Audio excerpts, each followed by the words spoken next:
საქართველოში 4 მსოფლიო დონის საერთაშორისო აქსელერაციის გადამზადების პროგრამა უკვე დაიწყო ქართული სტარტაპებისთვის.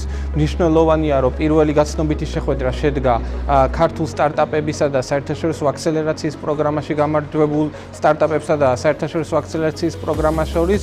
მნიშვნელოვანია, რომ ეს პროგრამა სწორედ უზრუნველყოფს იმას, რომ ქართულმა სტარტაპებმა ძალიან სწრაფად უზრუნველყონ ინოვაციური და მაღალტექნოლოგიური პროდუქტების საერთაშორისო ბაზარზე გატანა. რამდენიმე მნიშვნელოვანი, ასე ვთქვათ, ეკოსისტემის განვითარებისთვის ფაქტობრივი გარემოება ხდება დღეს. 4 საერთაშორისო აქსელერატორის შემოსვლა ნიშნავს, რომ საქართველოს მსოფლიო ინოვაციური ეკოსისტემის რუკაზე ღირსეულ ადგილს იკავებს.